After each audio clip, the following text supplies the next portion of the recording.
Hello Rover fans again. After the comments from last night's video, I thought I would just carry on doing little snippet videos so you could see what I'm up to ahead of the show. It's now Sunday, about 3:30. Last night I took the old washer bottle into the house and scrubbed it silly. I then dug out some pumps. The SD1 pumps are notorious for going bad, but fortunately I had another old washer bottle which had one good pump in it, and then the pumps that I thought were bad, once I gave them some WD-40 and then unseized them, they came good.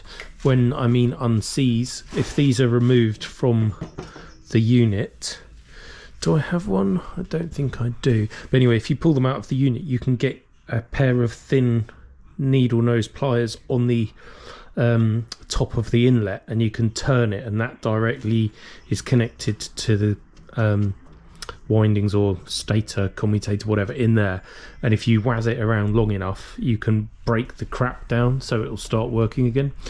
So that is ready to go in. That's my newly painted bracket. It's identical to an EFI Vitesse type bracket, apart from it mounts at this crazy angle rather than hanging off that nut, which is like that. That's a Vitesse one. So similar designs, takes the same bottle but just in a different arrangement.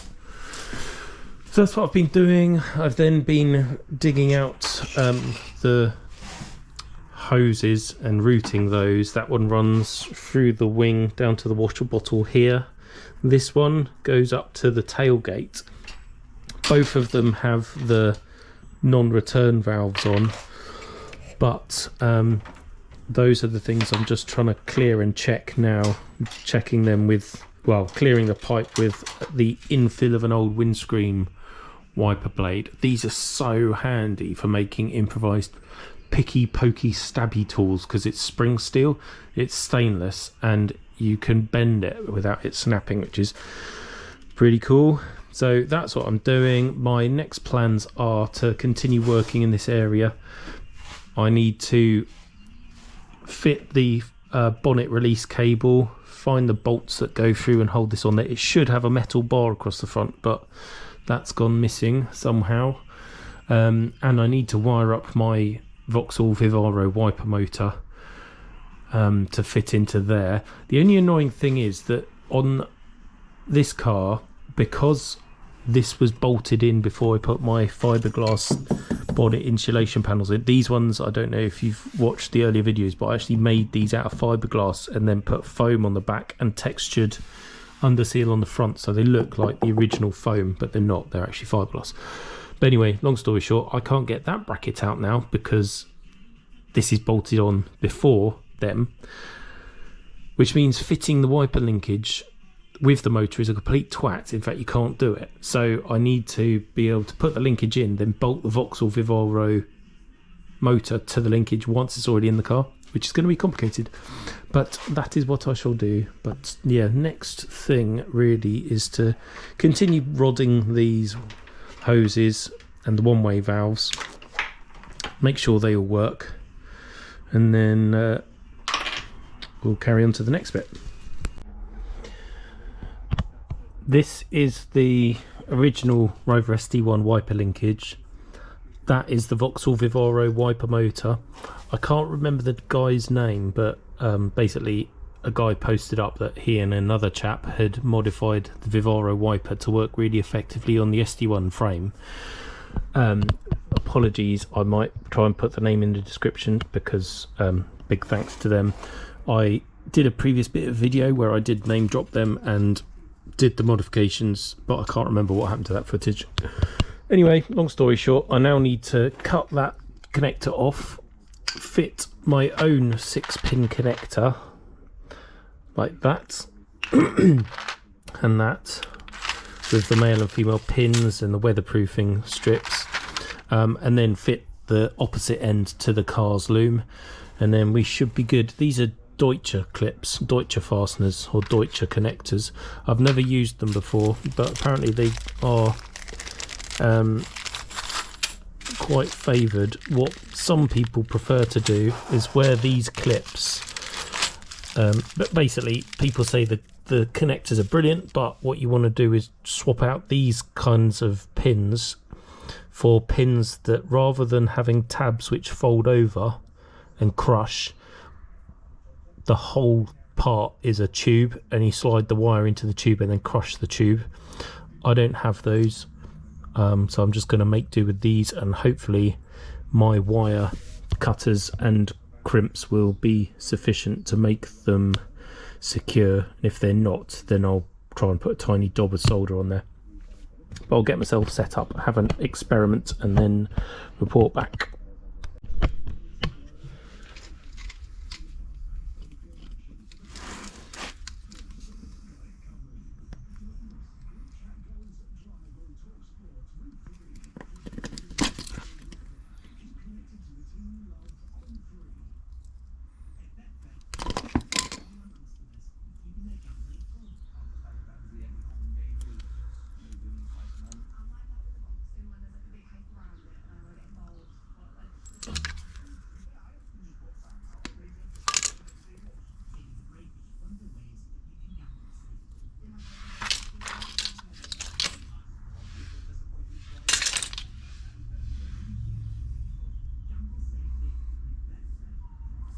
Gonna have to Google which way around the clips go when you crush them, whether it goes that way or goes that way. Presumably it goes that way, but I'll check.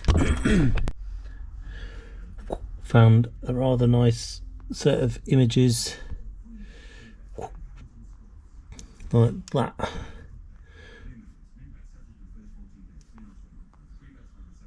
With the tool that way round.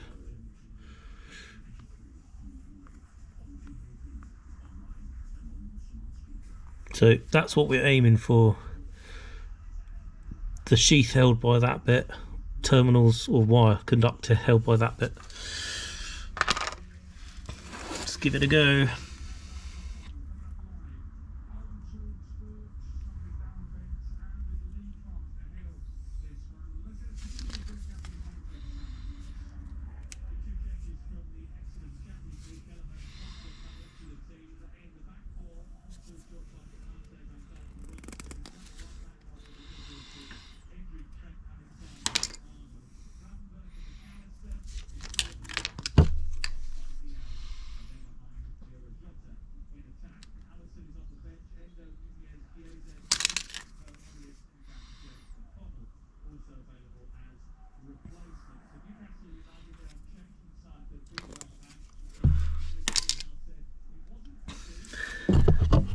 Pretty happy with that.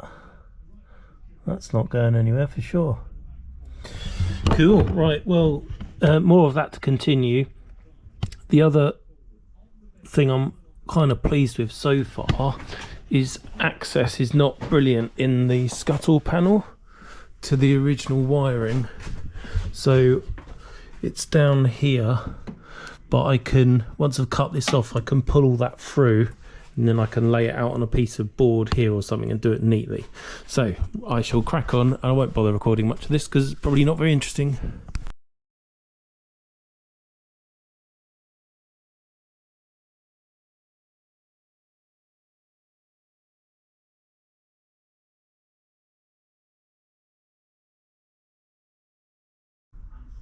We are ready for the next bit. So those are all terminated. Then this is the Deutsche clip, and if you want to know how to spell it, can you see that? Is that focusing? D-E-U-T-S-C-H. Basically, that gets threaded over these. They get pushed through the back of there and engage inside. Then that gate goes over the top to lock them all in position. And then this side is what I'll build onto the car end with those pins, and I've just been looking at how you do it, there's a nice diagram there. So I shall now do that.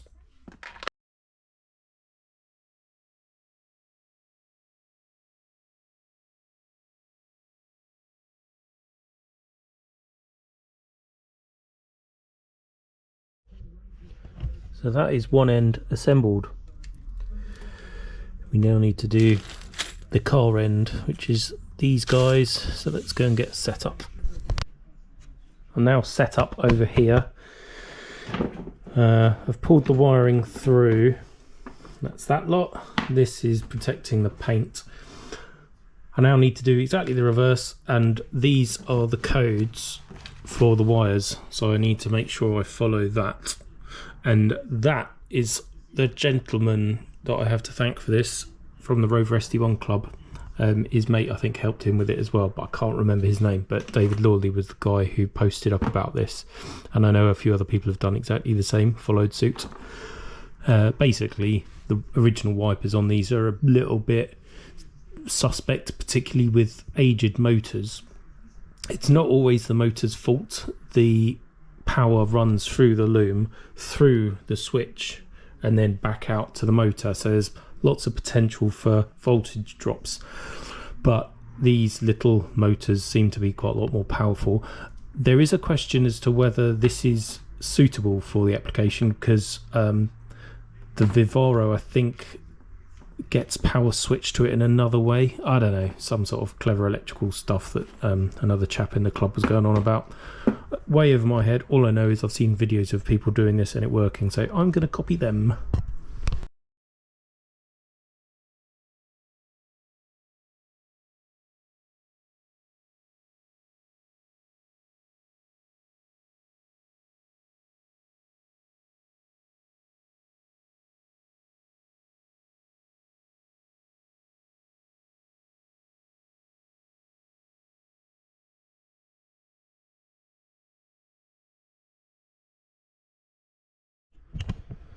Righty ho, they are assembled, and what I've done is just poked them through the holes in the right order. Before I bother clipping this together, I might just check that the thing works as expected.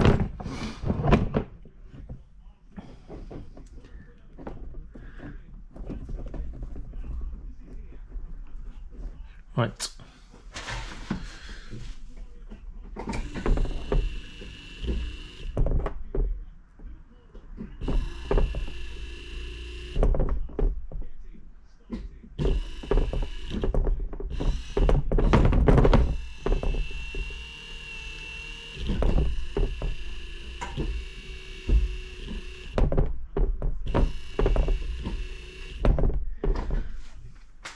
Well, it appears to work. You may not be able to see all the different settings, but it was doing what it was meant to, so that's good. So now I can disconnect that, post them through there, lock it down, rethread the wiring, and then try and get the wiper linkage in. Right, wiring is routed back through, and the motor is sat there waiting, so that can sit there for the moment. What I thought I might do is, first of all, turn the Carabao Cup final down. Here's the wiper linkage itself. It is actually really nice and freely moving, but I want it to stay it that way, so I'm going to pop the circlips off both ends, pull the spindles out, and then re-lubricate it. I think it's just grease, but we'll have a look and see what's in there. One. Oh, I knew that would happen. There we go. Yeah, that might have to knock out. I'm not sure, can't remember now. It's been a while since I've taken one apart. But this is yeah, so there's O-rings in the top, and they are what usually split and separate or degrade, and then water gets in and just corrodes them. And this one, remarkably, the O-rings are okay. So I'll pull it apart, lubricate it, put it back together again. These are remarkably good. So that's the spindle. There's no corrosion on it whatsoever. There's some very, very thin lubricant on that. I don't know what it would have been, but it's obviously not going to be copper grease or anything like that. And because they're O-rings in the top, I don't want to put normal grease. So I'm actually going to put some grease that I bought for wiring. It's silicone grease, which means that it does feel a bit claggy. My cunning plan was put this on and it won't knacker the O-rings, but I'll experiment because that does feel quite viscous. I know it's pretty goddamn cold today despite it being quite sunny, so we'll assemble and do a sense check, I think. Right, no need to worry, that moves beautifully, so that's good. Put the circlips back on, wrestle that back into the car. If memory serves, they go in like that over the top, and then that screws down on the top side of the scuttle. That is the gasket that would have gone between the old motor spindle and this bracket, so I don't know if I need that. And then that's the nut that goes and holds that onto the motor. Bit of a jigsaw. Right, have the wiper linkage in, the motor in as well. It's quite a pain. I put the motor in this side, then I fed the wiper linkage in through that end and then back towards myself to get it in there. There is, well, that's all back together, and I will be celebrating by fitting a brand new washer jet thing. Rather than having to try and unblock old ones, I thought I'd treat the car to a new one. That's going to go in there. There's the pipe for it. That's good. I can't find the special bolt that goes in there. It's just an M6, but it has a conventional crosshead on it, and I don't have one, so I'll have to dig around a few more boxes and find that. But yeah, everything else is in and working, so I'm happy. Fit that, then bonnet release cable, I think. I'm tired. It is probably about 9:30, 10 o'clock, something like that. Just come back down the garage. The last bit I filmed was me messing around in here. I've now installed the bonnet release cable. That is a brand new old stock bonnet latch thing that will go on the bonnet when I get the bonnet back. Just re-lubricated all of that. I've now found the screw, or a screw, that's a stainless one, which will look lovely. I am now just pottering really. I've been fitting the interior trims. Most of that side is done. This side I just need to put the B-pillar cover in, and then I can put the interior chromes in, which are over here. In the future I'm going to recover this. It has a bit of a nick there, which when it's fitted I can stick back and it'll look okay, but really I've got a brown one of these and I can recolour it. These are the special screws that go in here. They have a self-cutting tip. I'm going to try and go through the old holes, but that's what they look like. And they have a posi head which takes a plastic cap, a blue cap, to make the trim look nice. And then these are the ones that go into the floor. And then once they're in, the stainless trim that covers the seal and the threshold can go in. Knackered. Got one in, one of those self-guiding screws. The other one, couldn't find the original hole, so I'm going to have to try and drill it. Oh, that might have gone all the way through.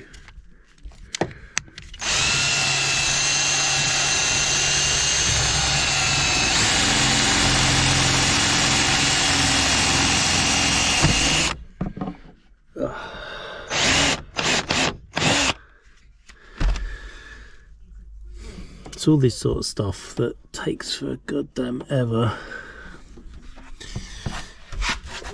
Especially when you put your screwdriver down. Right, there it is. Lordy, lordy, lordy. There we go. One day I will do a proper clean up of this garage so I can move around easily. Doesn't help having a 4.6 litre twin turbocharged V8, a jet engine, and other shit I don't really need. But in this box we have bits and pieces which we do need. This is my box of useful Rover SD1 screws. So we need 2 of these stainless cut pushers, some of these guys, stainless with a bit of a countersunk and yet slightly domed head, 1 of those, and then some little clippy things which, once again, I don't know what I've done with those. Oh, there they are. These clip to the seam between the floor and the sill, and then this screws down onto them. Ooh. So seal comes up. These push on in position. Needs to be a bit further forward, down here somewhere.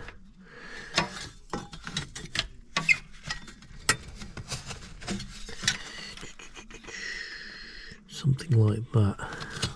I'm going to get a hammer. There we have it. Nice shiny chromy bits and a good fitting door seal. I didn't actually film it because I was pissed off at the time, but I re-gapped all of the doors, which had already been done once, but I wasn't happy with it, so I did it again. And now the doors do actually fit properly most of the way around the car, which is good. I'm going to call it a night. I'll upload this as a sort of quick, this is what I did today type job. I bodged that on because I was looking to see what what wiper arms I had. There's another one down there. I'm actually missing, I think, the driver's side one off this car. But never mind, I'll find one. Tomorrow night I will be reglassing these and recovering them. That's the plan anyway. Hopefully I'll get enough time after work to do that. This binnacle cover, when I was giving it a little of a tickle to fit it, like get it nice and in the right place, I fractured a bit along the bottom edge, so I've just toshed some fiberglass filler in there. That's curing. So tomorrow night, a bit more fiberglassing, clean that up, clean that one up,